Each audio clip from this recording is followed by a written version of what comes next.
뜻은 소식을 전하네. 엎드려 절하세. 겸손하신 영광의 왕 예수께. 왕 되신 주 앞에 나 경배합니다. 주님만 찬양받기 합당하시니 큰 존귀와 영광 홀로 받으소서. 주 앞에 나아갑니다. 왕 되신 주님, 우리의 찬양 받으시기에 합당하신 주님, 주님만 높이며 나아갑니다. 햇살보다 밝게 빛나는 주의 영광. 모든 어둠 물리치네. 누구도 주 앞에 나가설 수 없네. 주의 거룩한 보좌 앞에 오직 주의 보혈, 주의 긍휼을 의지하며 나같이 나가리니. 왕 되신 주 앞에 나 경배합니다. 주님만 찬양받기 합당하시니 큰 존귀와 영광 홀로 받으소서. 주 앞에 나 나아갑니다.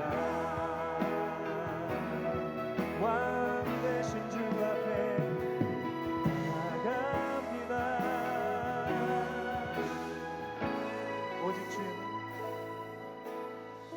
주의 보혈, 주의 긍휼을 의지하며 나아가리니.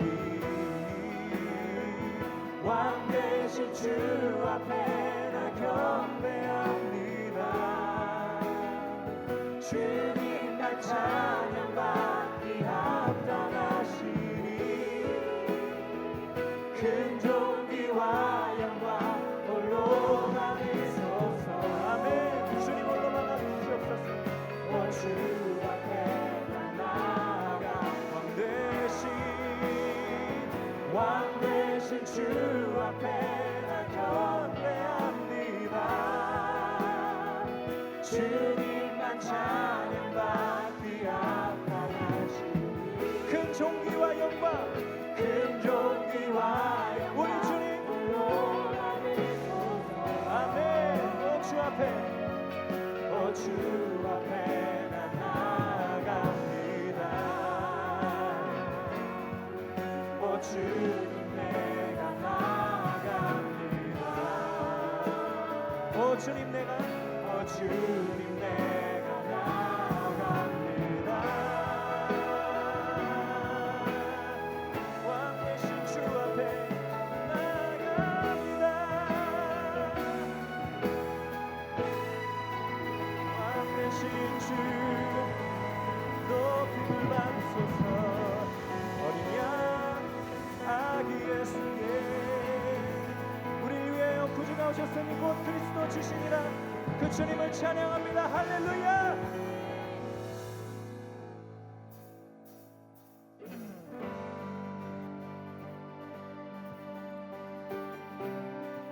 우리를 위하여 이 땅 가운데 오신 아기 예수, 그 주님을 찬양하며 나아갑시다.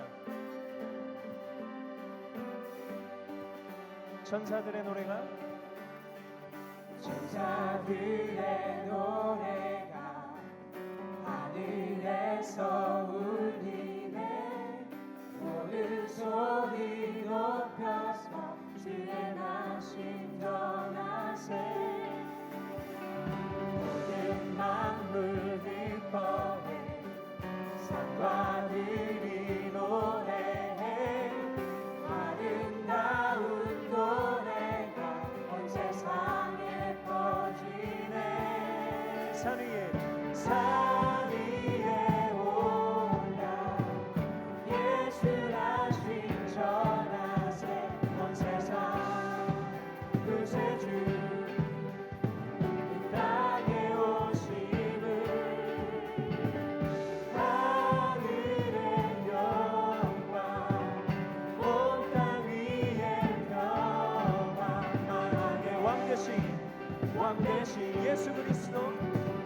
예수 그리스도 선포해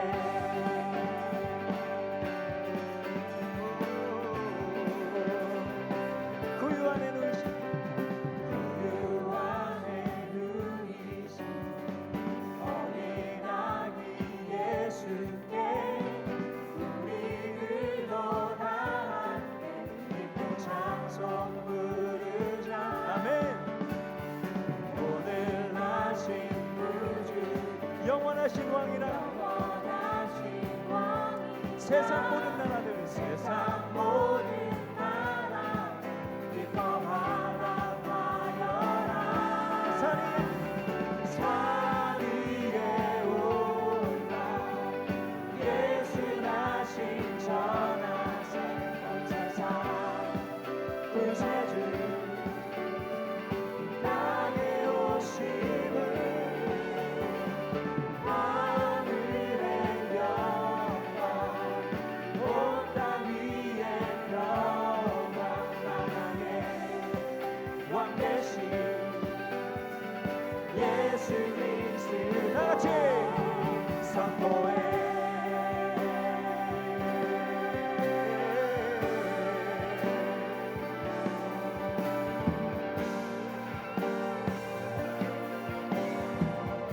영광을 우리 주님께 영광을 주님께 높이 계신 주님께 찬양받기 합당한 주 경배하여라. 영광을 주님께 높이 계신 주님께 찬양받기 합당한 주 경배하여라. 영광을 주님께 높이 계신 찬양받기 합당한 주 경배하여라. 다시 한번 영광을 주님께 높이 계신 주님께 찬양받기 합당한 주 경배하여라. 산 위에 올라 예수 나신 전하세 온 세상 구세주 이 땅에 오시는 하늘의 영광 온 땅 위에 평강 나라의 왕 되신 예수 그리스도 선포해.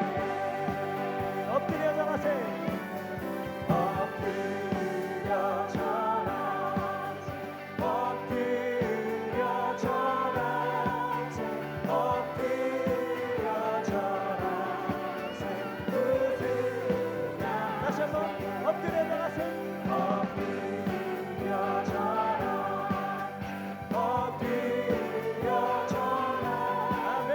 엎드려 구주 나셨네.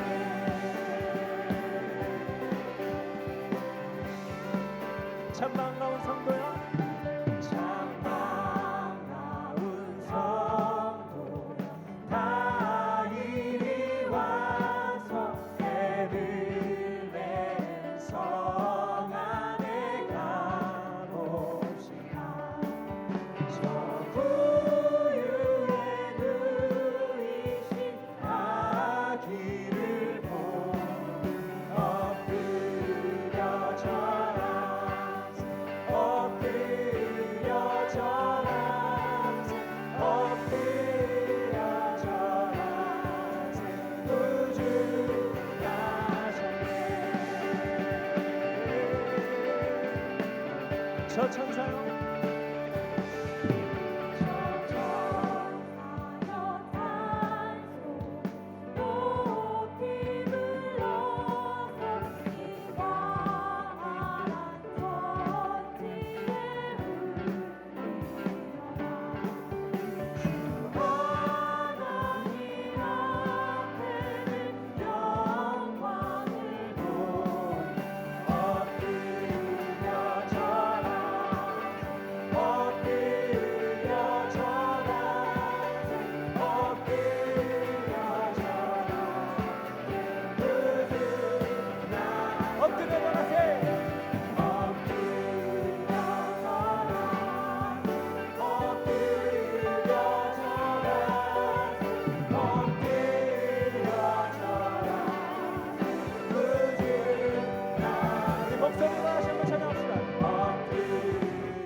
엎드려 절하세 엎드려 절하세 구주 나셨네 엎드려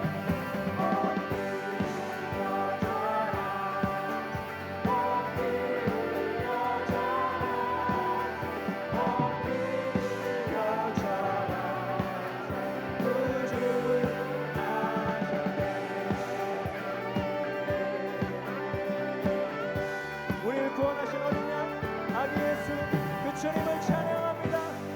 할렐루야. 우리를 구원하여 이 땅 가운데 오신 주님을 찬양합니다. 어린 양 되신 주님을 찬양합니다. 할렐루야.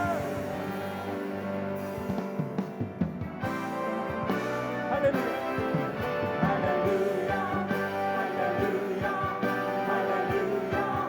어린 양 할렐루야. 할렐루야. 주의 보혈 높이사 멈춰서 너를 받아 너를 맺어 나만을 너를 영광 너를 존귀 너를 찬양 주께 다시 한번 할렐루야. 할렐루야. 할렐루야. 할렐루야. 어린 양 할렐루야. 할렐루야. 주의 보혈 높이사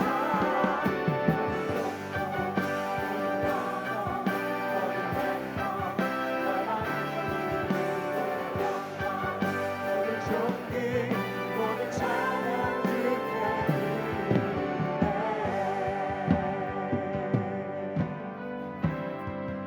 모든 민족과 너를 향해 수많은 주의 백성 모였네 주의 보혈과 그 사랑으로 진 백성 삼으셨네 주를 향한 감사와 찬양을 말로 다 표현할 수 없네 다만 내 소리로 온 마음을 다해 찬양이라 할렐루야. 할렐루야. 할렐루야. 할렐루야. 어린 양 할렐루야. 할렐루야. 주의 보혈 높이사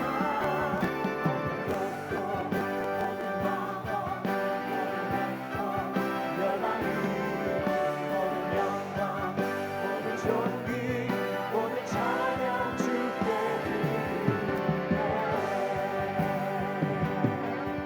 어린 양 피로 씻어진 우리는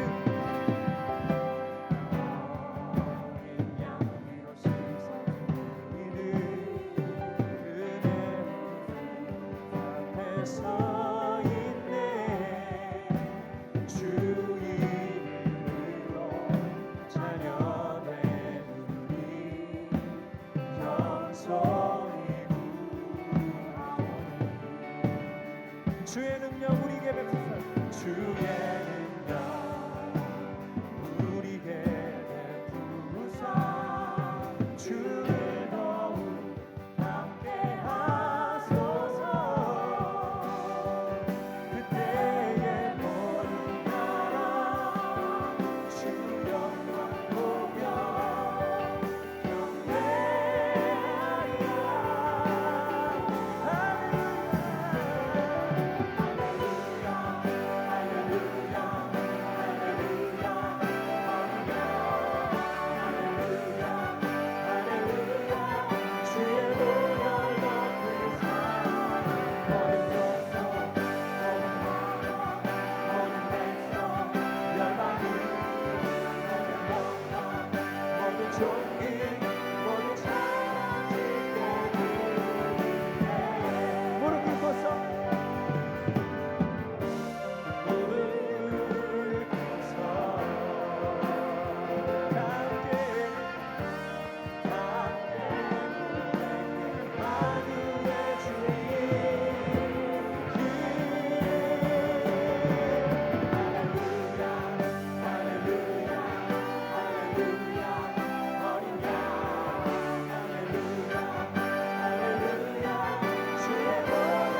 마라나타 주 예수여.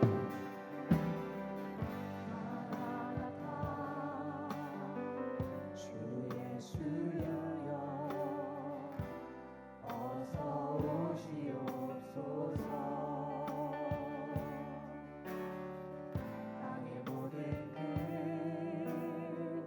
모든 족속 주를 찬송하게 하소서. 마라나타 주 예수여. 마라나타 주 예수여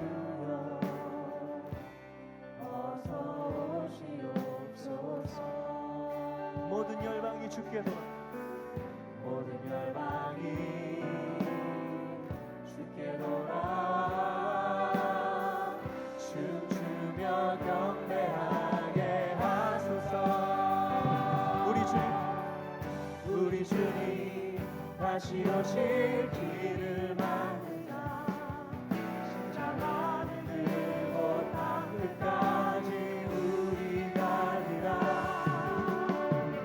우리 주님 하늘 영광 땅 덮을 때 우리 땅 끝에서 주를 맞으리. 마라나타 마라나타 마라나타. 아멘. 주 예수여 오시옵소서. 마라나타 마라나타. 아멘. 주 예수여 오시옵소서. 우리 주님 다시 오실.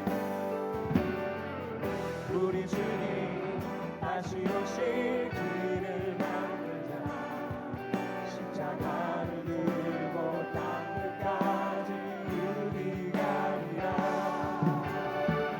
우리 주님 하늘 영광 땅 덮을 때 땅 끝에서 주를 맞으리. 마라나타 마라나타 아멘. 주 예수여 오시옵소서. 아멘. 주 예수여. 마라나타 마라나타.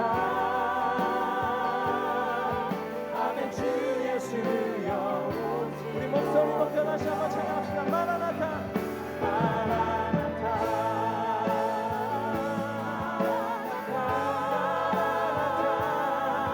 아멘. 주 예수여 오시옵소서. 마라나타 마라나타.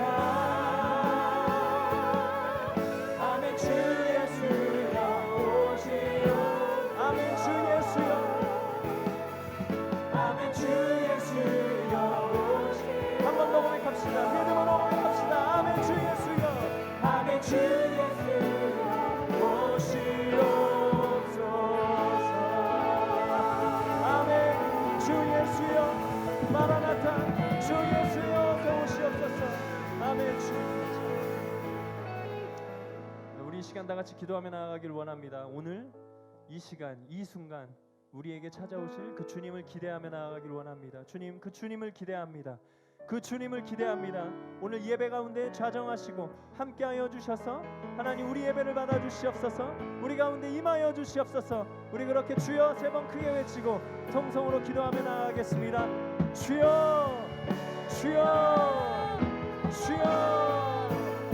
주님 마라나타 주 예수여 어서 오시옵소서. 2000년 전 우리를 구원하시기 위하여 이 땅 가운데 오신 그 주님 이 시간 우리 가운데 임하여 주시옵소서. 우리 가운데 함께하여 주시옵소서.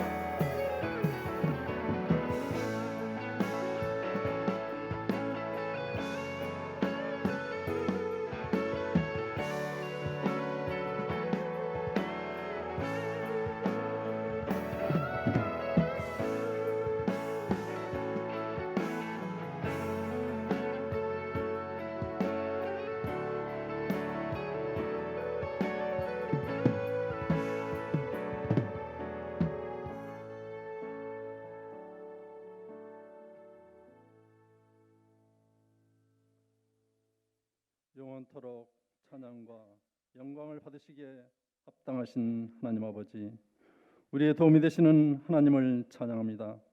우리의 부르짖음에 응답하시는 주님을 찬양합니다. 우리에게 주시는 새로운 힘으로 세상을 이기게 하옵소서. 때때로 신앙이 실족할지라도 주님이 주시는 소망으로 우리의 연약함을 이길 수 있는 힘을 주시기를 간구합니다.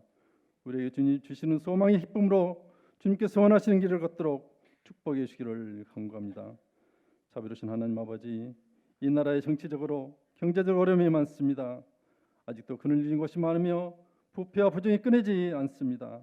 특별히 이날 복 주시고 모든 경영을 하나님께서 주관하셔서 이 나라가 평안함을 누릴 수 있도록 인도하여 주시옵소서.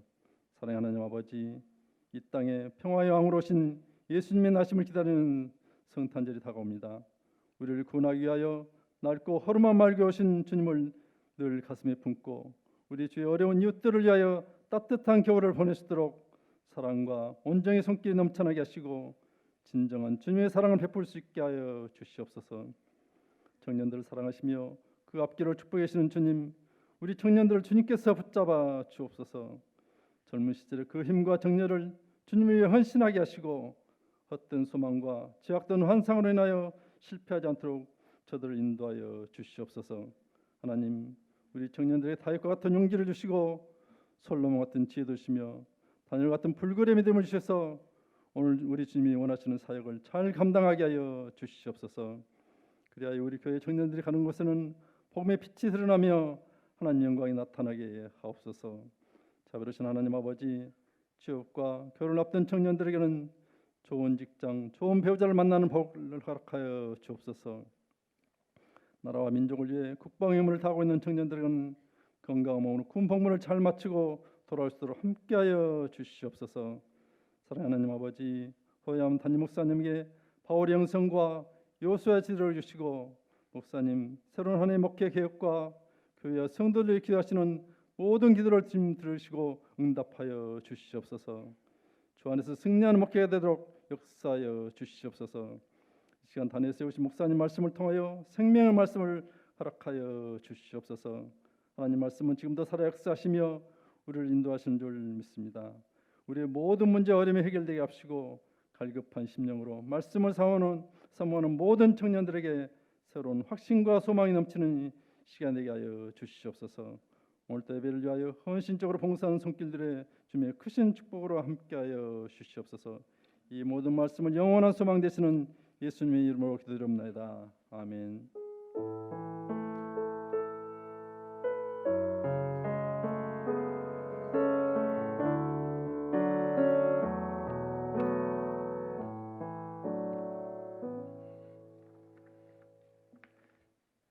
오늘 우리에게 주신 하나님의 말씀은 욥기 36장 1절부터 4절 말씀입니다.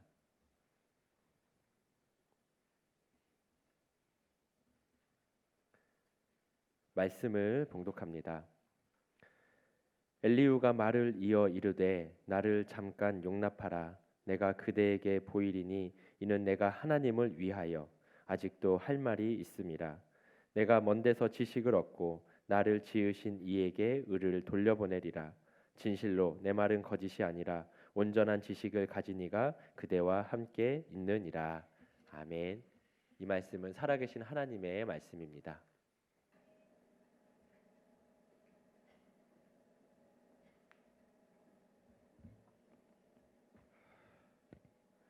안녕하세요. 반갑습니다. 오늘 찬양팀은 어디다 다 팔아먹고 몇 분 안 서셨네요. 네. 12월의 세 번째 주일이고 또 우리 대림절의 네 번째 주일 예배 자리에 나오신 우리 모든 청년들 또 오부 예배 예배자들 환영하고 축복합니다. 오늘은 하나님을 위하여 이런 제목의 말씀을 함께 나누도록 하겠습니다. 여러분이 그 제목을 주보에 보시면 하나님을 위하여 다음에 물음표와 느낌표가 나란히 붙어 있습니다. 그건 오타가 아니고 의도적으로 그렇게 했습니다. 왜 그렇게 제목을 붙였는지는 설교를 끝날 때, 설교를 마칠 때 말씀을 드리겠습니다. 우리가 지금 이제 저는 욥기의 말씀을 계속해서 나누고 있는데요. 욥기에 등장하는 인물들은 모두가 다 양면성이 있습니다. 뭐 다 100% 옳은 사람만 있는 것도 아니고 또 100%다 틀린 것만 있는 게 아니라 이게 양면성을 갖고 있죠. 우리가 여러분들과는 뭐 자주 나누지는 못했지만 지난 한 몇 주 동안 엘리후라는 사람에 대해서도 좀 살펴보았는데 이 엘리후 역시 대단히 양면성이 있는 그런 인물입니다. 욥이 마지막으로 했던 대화를 한번 떠올려 보시면 욥이 31장에서 이런 이야기를 했어요. 내가 언제 다른 사람들 망하는 거를 좋아했냐? 또 내가 잘못을 한 다음에 어디에서 뭐 숨겼냐? 또 내가 그렇게 무슨 커다란 잘못을 많이 했냐? 이렇게 좀 화가 많이 나고 격앙된 상태로 이제 하나님에게 하소연도 하고 이 화를 많이 냈습니다. 사실은 그 욥은 이제 하나님을 만나고 싶었던 거죠. 하나님께서 좀 찾아와서 자신의 답답한 마음을 좀 풀어주면 좋겠다 이런 상황이었는데 이 마음이 격앙되어 있는 상태에 하나님이 나타나시면 어떻게 될까요? 별로 그렇게 좋은 효과를 보기가 어렵습니다. 그래서 엘리후가 등장한 이유는 그 욥의 일종의 좀 심리적인 불안함 이런 거를 좀 완화시켜주고 하나님께서 이제 등장하실 길을 예비하는 그런 역할을 맡게 됩니다. 이것은 이제 엘리후가 앞서 진행되었던 그 이야기들, 그러니까 욥과 욥의 친구들 사이의 대화를 요약해 주기도 하고 또 이제 자신의 입장에서 욥과 이 친구들을 평가하기도 합니다. 특히 이제 37장에 가면은 이 엘리후가 이 창조 세계, 창조 자연 세계의 어떤 그 모습들을 묘사하면서 욥에게 고통당하고 있는 현실에서 새로운 관점에 눈을 좀 떠봐라 이렇게 관심을 유도하기도 합니다. 그런 내용이 욥기 37장에 이제 14절에서 16절에 등장을 하는데요. 제가 한번 읽어드릴게요. 한번 같이 한번 들어보시죠. 욥이여 이것을 듣고 가만히 서서 하나님의 오묘한 일을 깨달으라. 하나님이 이런 것들에게 명령하셔서 그 구름의 번개로 번쩍거리게 하시는 것을 그대가 아느냐? 그대는 겹겹이 쌓인 구름과 완전한 지식의 경이로움을 아느냐?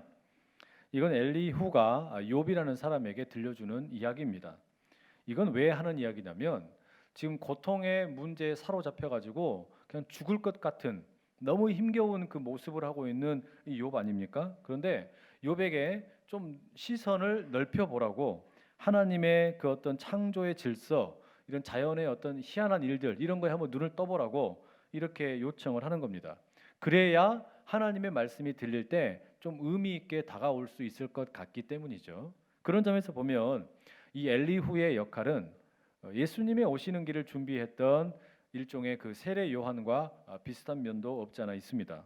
그런데 엘리후가 하는 말이나 행동이 다 옳은 것은 아니에요. 엘리후가 하는 말들이 양면성이 있다 그랬잖아요. 긍정적인 부분도 있지만 상당히 좀 이 문제가 있는 부분들도 꽤 있습니다. 오늘은 이 엘리후의 이 모습들 가운데서 긍정적인 부분보다 좀 문제가 될 수 있는 내용, 이 내용을 좀 집중해서 살펴보려고 합니다. 그게 우리 제목으로 만든 하나님을 위하여라는 이 제목 속에 들어있는 이 어떤 숨겨진 의미이기도 합니다.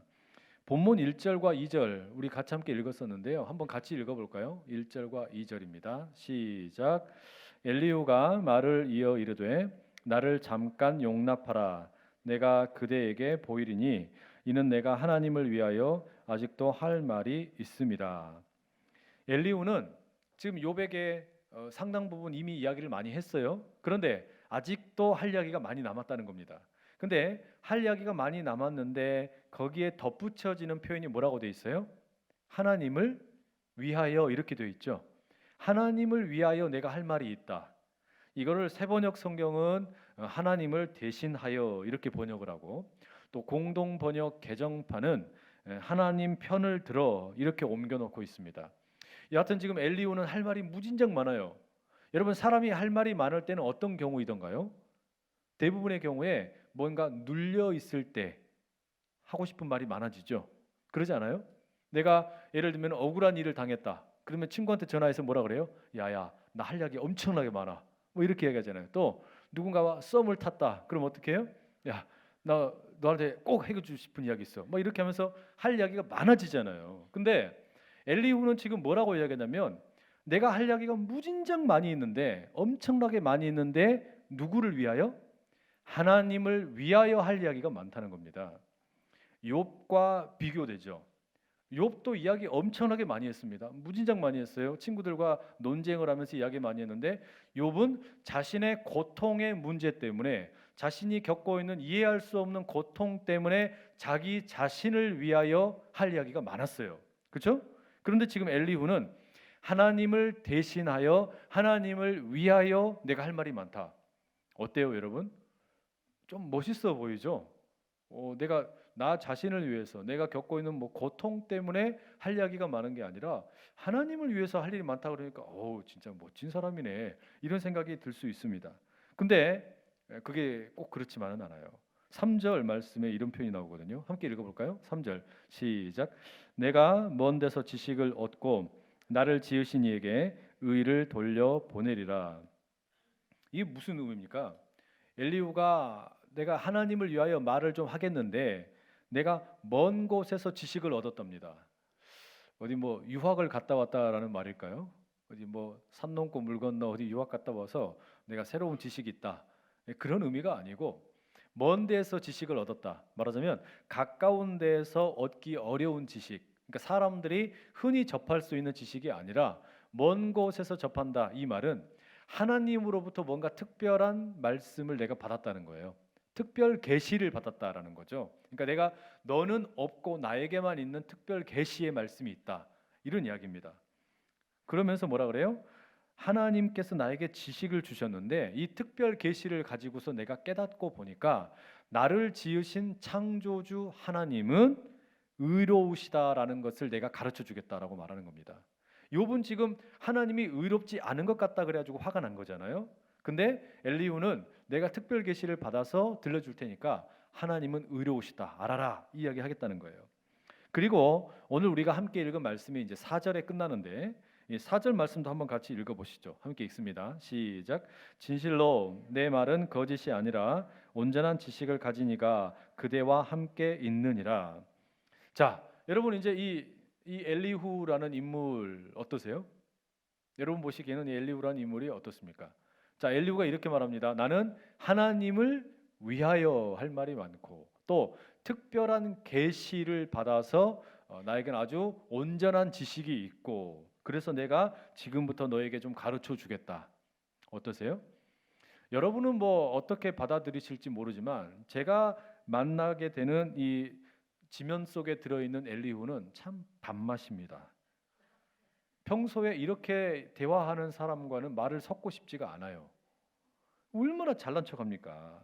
내가 하나님을 위하여 특별한 계시를 받아가지고 나는 온전한 지식을 가지고 있어서 너를 가르쳐 주겠다. 여러분 이거는요 인간 관계를 깨트리고 싶을 때 할 수 있는 지름길입니다.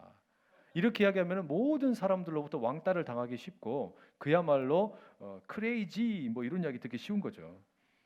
사람들이 말을 해도 좀 그 상대방을 배려해서 이야기할 줄 알아야 되고 말을 잘해야 되잖아요. 그런 면에서 보면은 이 엘리후의 이 말은 좀 그 문제가 있어 보여요. 이 말을 그냥 하면 안 되죠. 좀 예쁘게 해야죠. 며칠 전에 그 새벽 기도회를 마치고 장례 예식이 있어서 집례하기 위해 이렇게 다녀왔어요.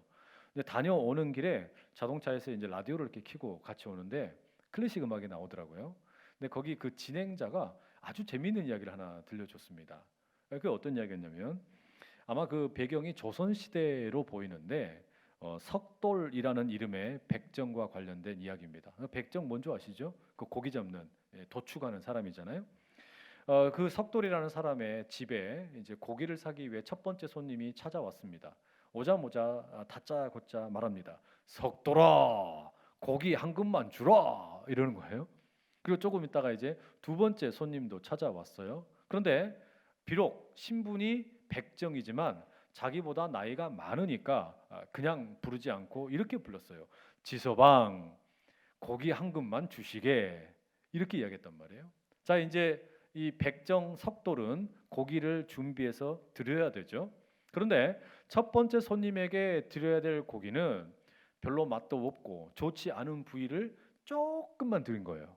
그리고 두 번째 손님에게는 아주 좋은 고기, 맛있는 부위를 많이 준 겁니다. 그러면 이게 누가 봐도 불공평해 보이지 않겠어요? 그래서 첫 번째 손님이 화를 내면서 물었습니다. 아니, 내 고기는 왜 이렇게 적냐? 이렇게 하면서 따졌죠. 그랬더니 이 석돌이라는 사람이 뭐라고 그런 줄 아세요? 그것은 석돌이라는 놈이 준 것이고 저것은 지서방이 준 것이요. 이렇게 했어요.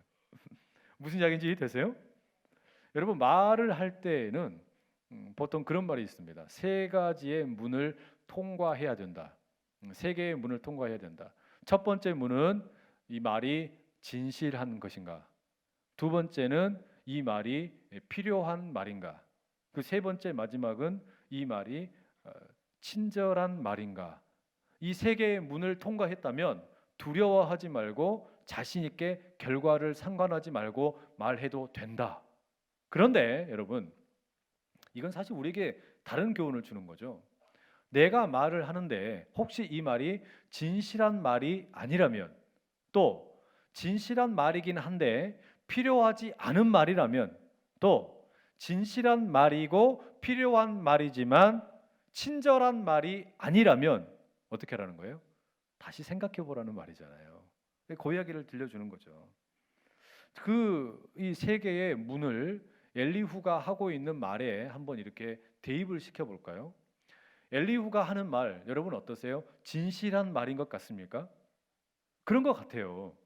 왜냐하면 이 엘리후는 욥과 욥의 친구들이 오랜 시간 동안 논쟁하고 싸울 때 한마디도 하지 않고 가만히 기다리고 있었어요. 자신의 나이가 적기 때문에 그 대화에 끼어들지 않고 그냥 기다렸습니다. 그런데 아무리 봐도 하나님의 명예가 먹칠이 되는 것 같고, 아무리 봐도 이 대화가 뭔가 풀어지지 않는 것 같으니까 참지 못해서 이야기한단 말이에요. 그러니 엘리후의 말은 아무리 봐도 진실한 말인 것 같습니다. 그러면 두 번째, 이 엘리후의 말은 필요한 말이냐? 그런 것 같아요. 왜냐하면 지금 욥이라는 사람이 이유를 알 수 없는 고통을 당해가지고 내가 왜 이런 일을 겪어야 되냐? 너무 안타까워하면서 심지어는 하나님의 의로우심에 대해서도 의심하고 그걸 질문하지 않습니까? 그러니 지금 엘리후의 입장에서는 말을 해야 될 필요가 뭐냐? 하나님께서는 당신이 이해하지 못한다 할지라도 여전히 의로운 분이다. 이 이야기를 해주고 싶은 거예요. 그러니까 필요성이 있죠. 그러니까 지금 이 엘리후의 말은 진실한 말인 것 같고 그 다음에 필요한 말인 것 같아요.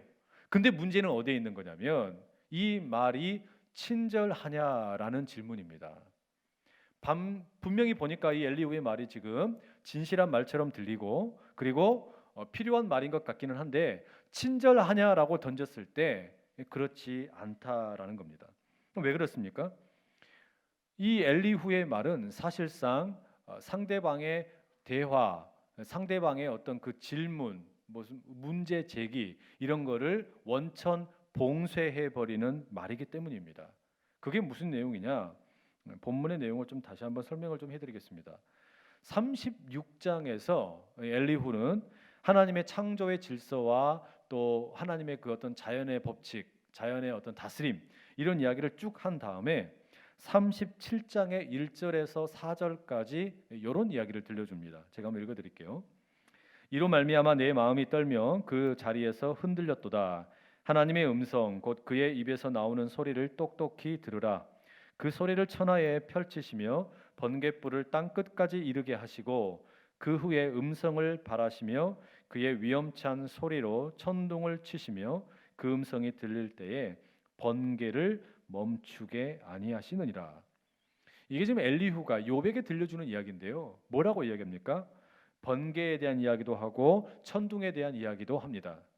이게 지금 무슨 의미냐면요. 옛날 사람들은 자연 세계에서 천둥이 치거나 막 번개가 치잖아요. 이러면 거기에서도 하나님의 음성을 깨닫곤 했다는 거죠.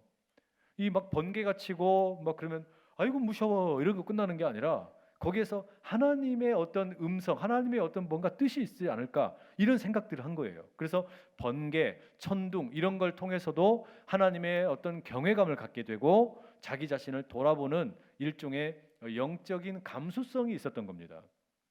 그런데 현대를 살고 있는 우리는 그렇지 않죠. 우리는 뭐 번개가 치고 그 다음에 천둥이 막 울린다. 어떻게 생각합니까? 그거는 뭐 하나님의 말하시는 게 아니고 그냥 자연 법칙이다. 우리 그렇게 알고 있잖아요. 만약에 그걸 가리켜서 뭐 하나님이 말씀하셨다 그러면 우리는 야, 넌 미신을 믿냐? 이렇게 말하지 않겠어요? 그런데 우리는 번개가 치고 난 후에 얼마 후에 시간이 지나서 천둥이 치면 그걸 보고 뭐 거리를 계산할 수 있고 뭐 이렇게 막 따지고 들잖아요. 그런데 여하튼 지금 과거의 신앙인들, 그 옛 사람들은 현대를 살고 있는 우리보다는 확실히 자연으로부터도 하나님에 대한 어떤 경외감, 어떤 하나님에 대한 어떤 그 마음 이런 걸 훨씬 더 민감하게 가지고 있었던 게 사실입니다. 근데 한편으로는 여러분 이렇게 하늘에 대한 경외감을 가지고 천둥 소리, 그다음에 번개를 보면서 뭐라고 이야기하는 거예요? 지금 엘리후는 똑똑히 들어라 이렇게 말하는 거예요. 똑똑히 들어라.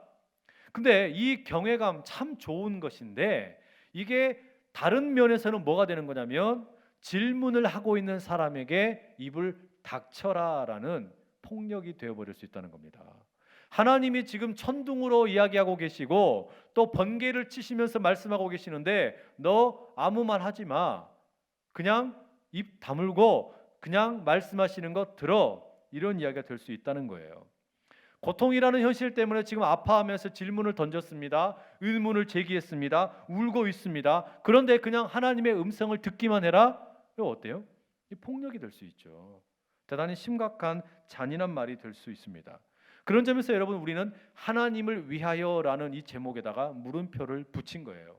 무슨 말이냐면 하나님을 위하여라고 말하면 모든 것이 다 타당하냐 이런 말이에요. 하나님을 위하여라고 누군가가 말하면 그건 무조건 다 옳은 것이냐 이런 말이에요.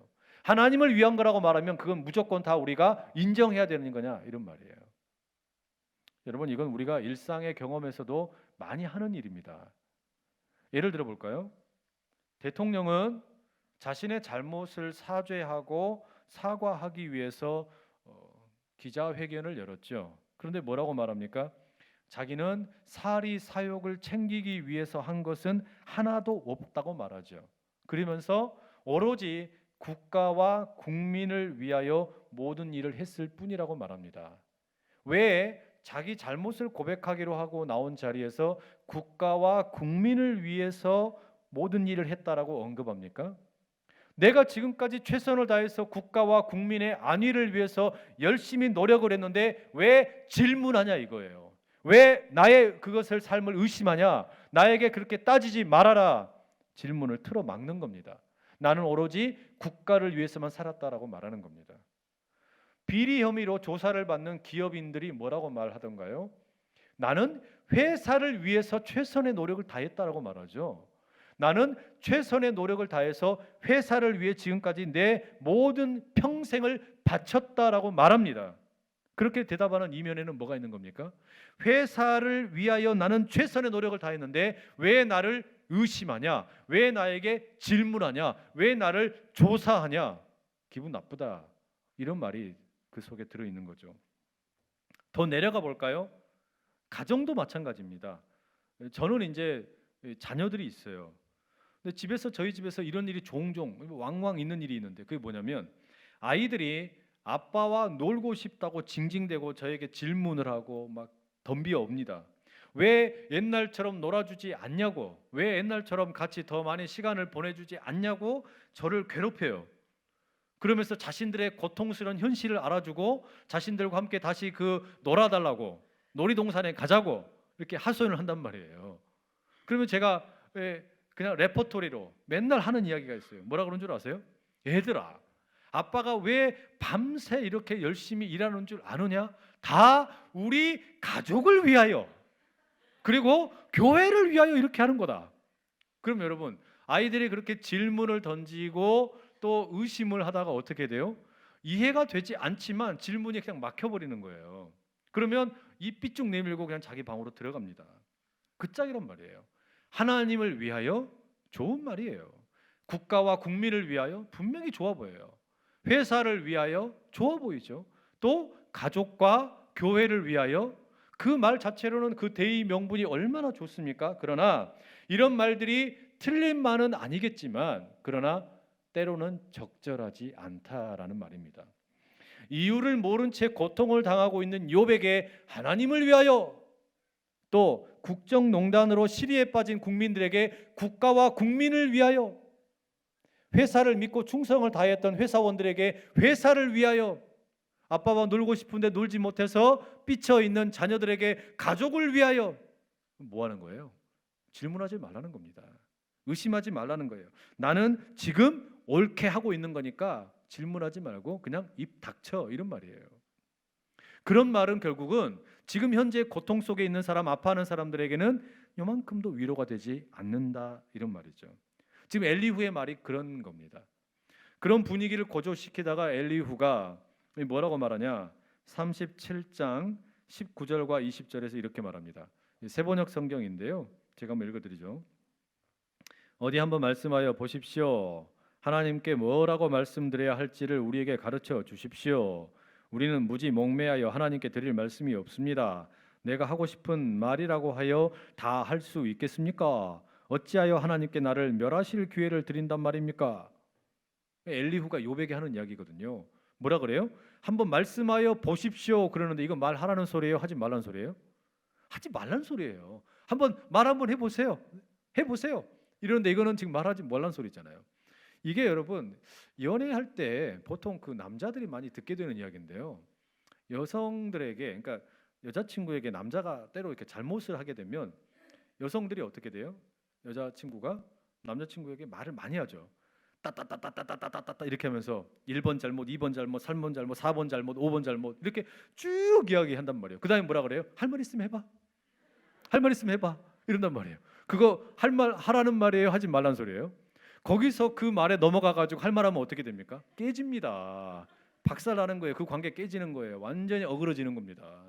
사랑하는 남성 형제 여러분, 온전한 연애를 하기 위해서 여성이 그렇게 이야기할 때는 가만히 죄인처럼 가만히 있는 거예요. 거기서 할 말 있으면 해봐 그런다고 거기서 갑자기 뭐 입을 놀리면 어떻게 되는 거예요? 저주가 내리는 거예요. 저주가. 안 돼. 거기서 말하면 안 돼요.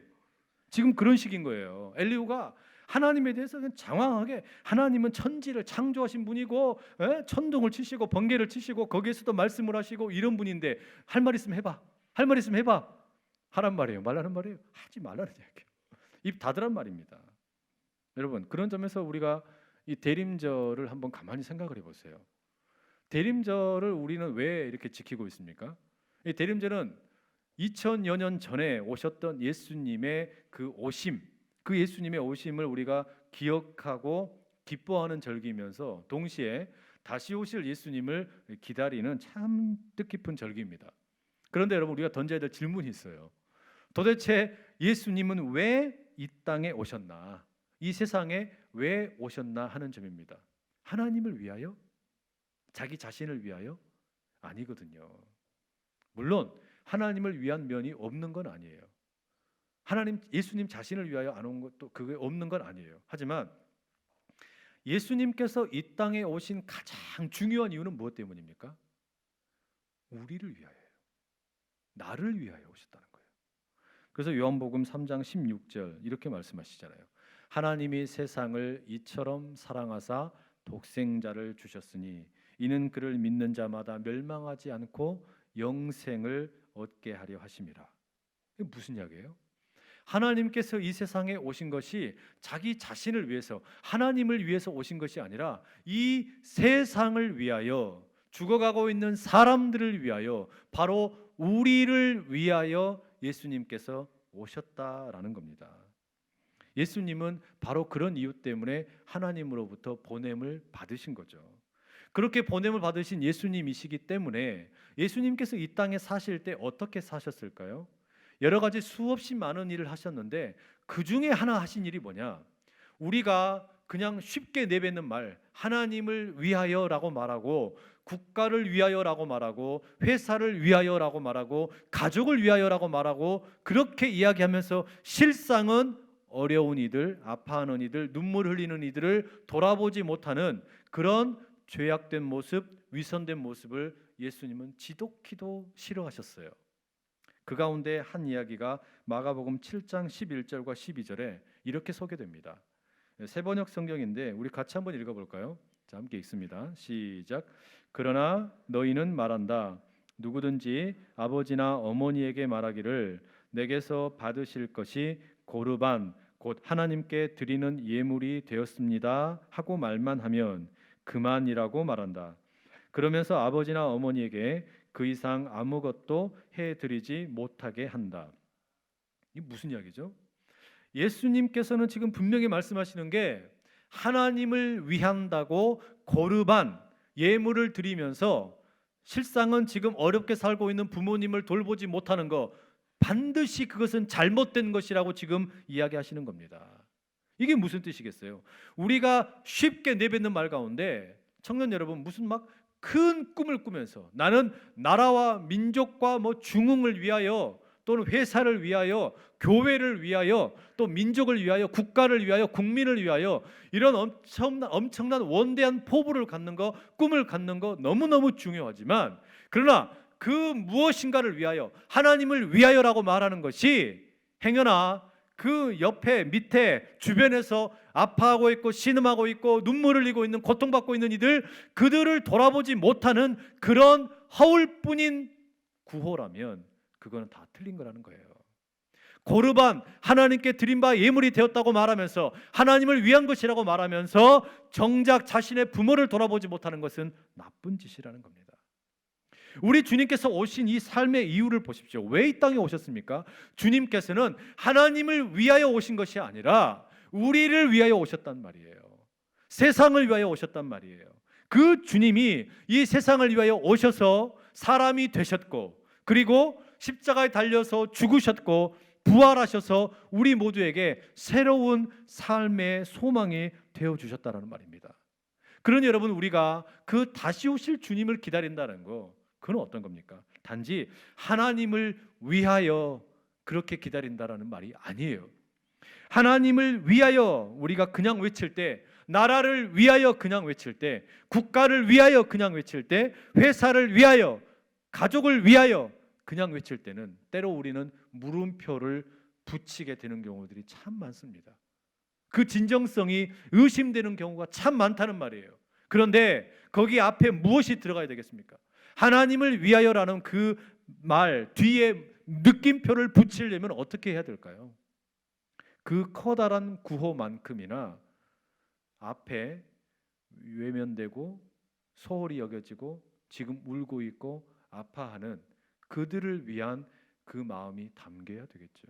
그러니 하나님을 위하여라는 말에 느낌표가 붙으려면 사람을 위하시는 하나님을 위하여 눈물 흘리고 있는 사람을 위하시는 하나님을 위하여 고통당하고 있는 이를 위로하시는 하나님을 위하여 지금 연약하여 쓰러져 있는 이들을 일으켜 세우기 원하시는 하나님을 위하여 취업의 문이 막히고 결혼의 문제가 되어서 기도하고 있는 이들을 위로하시는 하나님을 위하여 대학 입시를 끝냈지만 이제 결과를 놓고서 초조하게 기다리고 있는 이들에게 힘이 되어주기 원하시는 하나님을 위하여 대학을 졸업했지만 수많은 빚을 짊어진 채 사회생활을 시작하며 절망하고 있는 이들을 위로하시는 그 하나님을 위하여 그렇게 우리가 이야기할 때 비로소 진짜 하나님을 위하여라는 말에 우리가 느낌표를 붙일 수 있다라는 말입니다. 바로 그 하나님을 위해 바로 그 예수님을 위해 바로 그 성령님을 위해서 귀하게 쓰임 받을 수 있는 저와 여러분 될 수 있기를 간절히 축복합니다.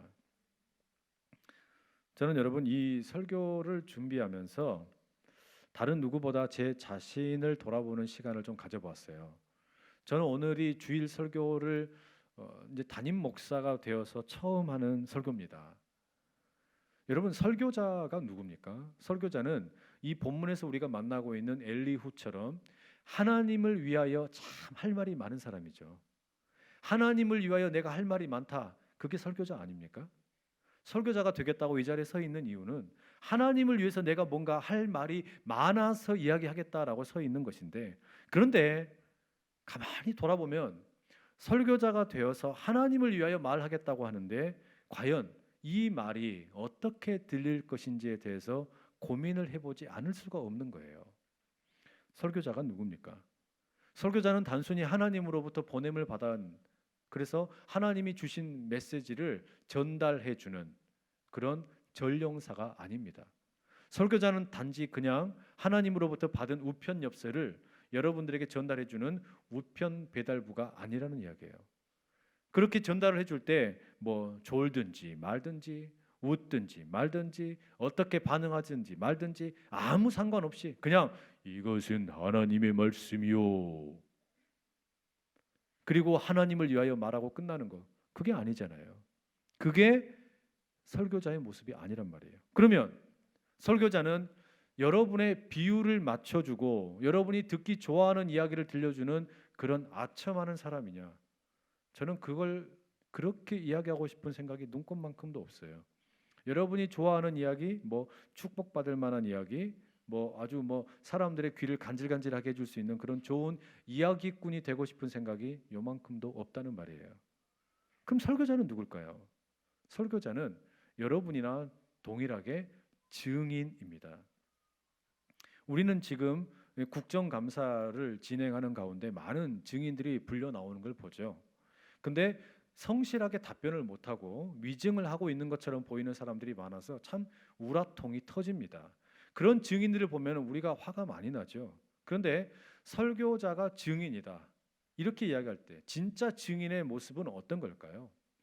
증인이 자신이 증언을 할 때에는 자신이 증언하는 어떤 사건, 특정한 사건에 대해서 자신의 인격을 걸고 자신의 생명을 걸고 말하는 것이 진짜 증인입니다.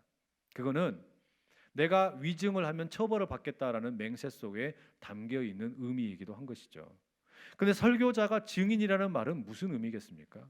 예수님이 진짜 그리스도이시오, 예수님은 사람을 위하여 이 땅에 오신 하나님의 아들이시오, 예수님을 믿으면 우리가 진정 새로운 삶을 살 수 있다, 그 복음을 전하는데 이거를 그냥 믿지도 않으면서 확신도 없으면서 그냥 입으로만 나불나불대고 끝나는 일이 아니라 설교자가 증인이 된다라는 이야기는 그 복음을 자기의 삶으로 자기의 인격으로 먼저 살아내고 경험된 복음을 선포하는다는 의미에서 증인이 된다라는 이야기예요. 증인은 자기가 목격하고 자기가 직접 경험해 보지 않고서는 말할 수 없는 사람입니다.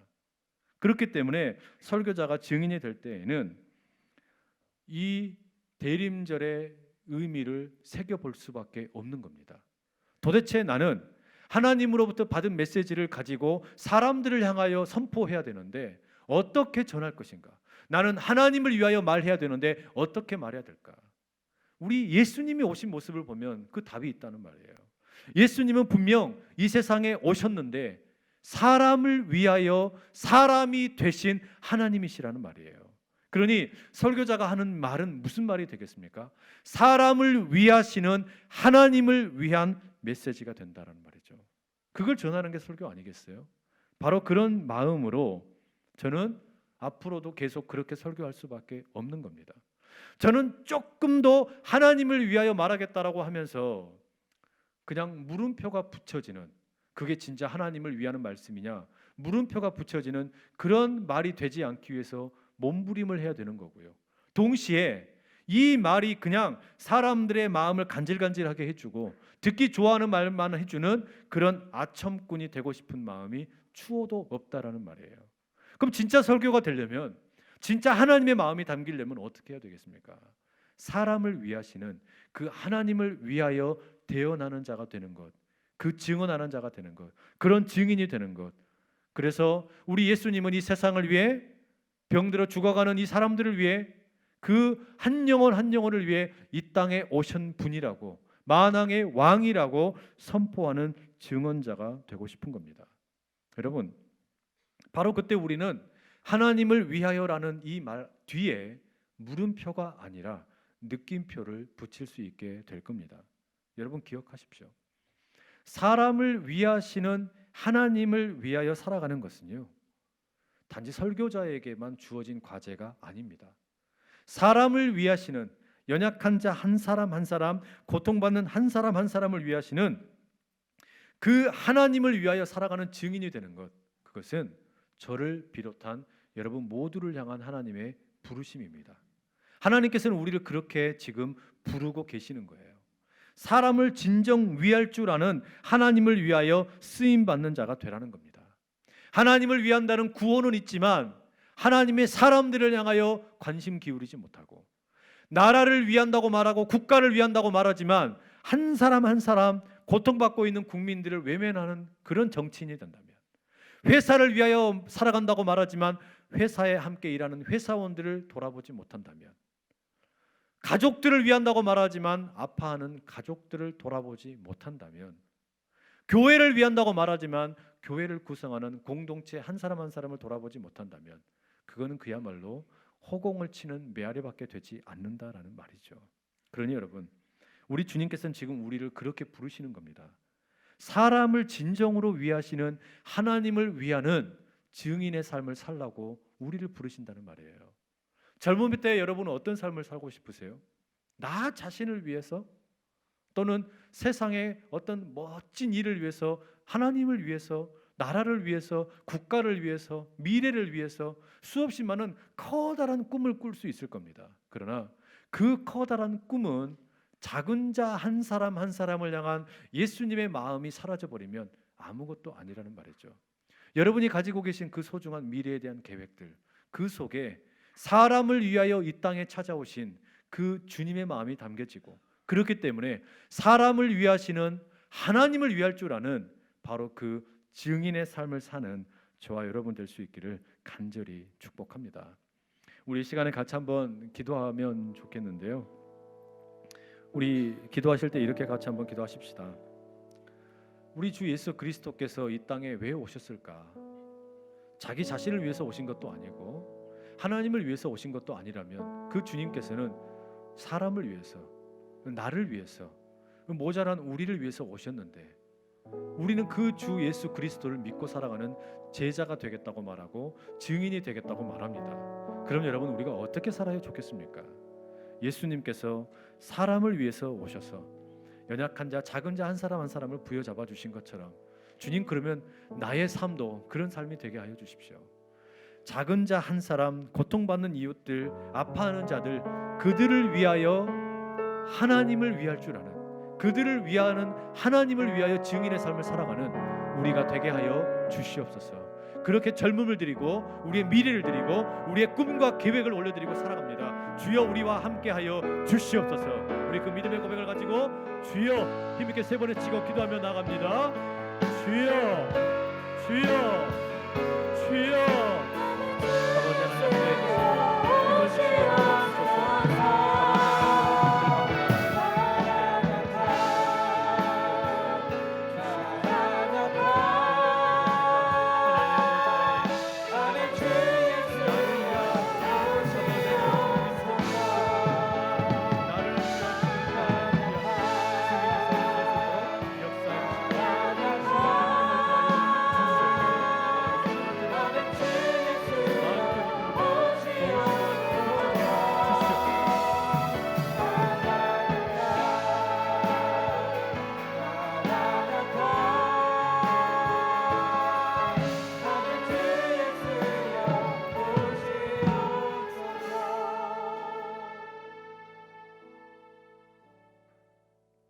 마라나타, 아멘. 주 예수여 오시옵소서. 귀한 찬양의 고백을 올려드리며 우리의 삶을 다시 한번 다잡고 주님 앞에 고백을 드립니다. 주님, 증인의 삶을 살고 싶습니다. 내가 만난 예수님을 증거하며 살고 싶고, 내가 경험한 그 예수님을 사람들 가운데, 세상 가운데 선포하고 싶습니다. 주님, 그러나 우리의 선포가 하나님을 위한다고 하면서 고르반과 같은 삶을 살까 두렵사오니, 주님 아버지, 하나님을 위한다고 말하고, 나라를 위한다고 말하고, 가정을 위한다고 말하고, 회사를 위한다고 말하고, 교회를 위한다고 말하고, 무언가 대의 명분을 내세울 때 그 앞에 사람들을 위하시는 하나님을 위하여 증인의 삶을 살겠다는 위대한 고백이 있게 하여 주시옵소서. 그래 주님, 우리 주님 참으로 기뻐하시는 그런 복된 증인의 삶 살게 하여 주시고, 아버지 손에 붙들림 받고 나가는 우리 모두가 다 되게 하여 주시옵소서. 정년의 때를 그렇게 힘있게 살아가는 하나님의 사람들이 여기 있습니다. 여러 가지 어려운 믿음의 아버지 하나님 고비를 만날 때도 있고 삶의 질고들을 만날 때도 있습니다. 그러나 주님 부여잡아 주셔서 아버지의 이름 붙들고 사람을 위하시는, 우리를 위하시는, 나를 위하시는 그 하나님을 위한 증인의 삶을 살겠노라 다짐하는 여기 함께 모인 모든 주의 자녀들 되게 하여 주시옵소서. 예수님의 이름으로 기도드립니다.